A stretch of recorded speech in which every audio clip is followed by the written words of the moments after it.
ஓம் சாய்ராம். இந்த வீடியோவை தயவுசெய்து யாரும் ஸ்கிப் பண்ணாமல் ஃபுல்லாக பாருங்கள். ஏன்னா நாங்கள் ஏற்கனவே ஷிரடி போனப்பெல்லாம் எடுத்த ஃபோட்டோஸ் வீடியோஸ் கலெக்ஷன்ஸ்லாம் பார்த்துட்டு இருக்கும்போது இந்த இடங்கள்லாம் இப்போ நம்ம ஷிரடி போனால் கூட பார்க்க முடியாது, இதெல்லாம் நம்ம சாய் சொந்தங்களுக்கு காமிக்கணும் அப்படின்னு சொல்லி தான் இந்த வீடியோ.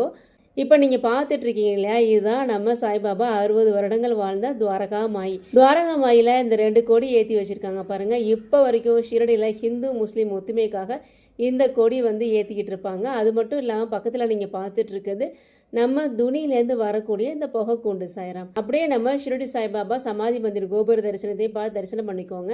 இப்போ ஒரு முக்கியமான ஒருத்தவங்களோட வீடை பார்க்க போகிறோம் சாய்ராம். நம்ம சாய் சச்சரித்தில் படிச்சிருப்போம், அத்தியாயம் 18-19 ராதாகிருஷ்ணமாயி அம்மா வந்து ஷாலாவில் தங்கியிருப்பாங்க. அவங்க மலேரியா காய்ச்சலால் கஷ்டப்பட்டுட்டு இருக்கும்போது சாய்பாபா ஏணி மரம் கொண்டு வர சொல்லுவாங்க. ஏணி மரம் கொண்டு வந்து வாமன் கோந்த்கர் அவங்களோட வீட்டு கூரை மேலே போட்டு அந்த கூரையில் ஏறி ராதாகிருஷ்ணமாய் அம்மா கூரை மேலே நடந்து அப்படியே ஒரு சைடு பாபா இறங்குவாங்க. இது ஏன் இப்படி பண்ணுறீங்கன்னு கேட்கும்போது ராதாகிருஷ்ணமாயோட காய்ச்சல் வந்து சரியாகணும்னு தான் பாபா இந்த மாதிரி ஏறியிருக்காங்கன்னு சொல்லுவாங்க. அது மட்டும் இல்லாமல் ஏணி மரம் கொண்டு வந்தவங்களுக்கு பாபா வந்து 2 ரூபாய் கூலி கொடுப்பாங்க. உழைப்புக்காக ஊதியம் கொடுக்கணும் அப்படின்னு சொல்லி பாபா அந்த 2 ரூபாய் கொடுத்துருப்பாங்க. இது எல்லாமே நம்ம சாய் சச்சரத்தில் படிச்சிருப்போம்.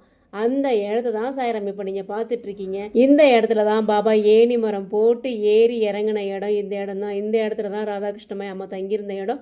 இப்போ அவங்க வீடையும் நான் காமிக்கிறேன் பாருங்கள். இதுதான் ராதாகிருஷ்ணமாய் அம்மா தங்கியிருந்த அந்த ஷாலா. இப்போ நீங்கள் ஷிரடி போனால் கூட இந்த இடங்கள்லாம் பார்க்கவே முடியாது. டோட்டலாக இந்த இடங்கள்லாம் மாறி இருக்கு. நிறைய சாய் சொந்தங்களுக்கு இந்த வீடியோ ஷேர் பண்ணுங்கள். எல்லாரும் பார்த்து தரிசனம் பண்ணிக்கட்டும். சாய்ராம்.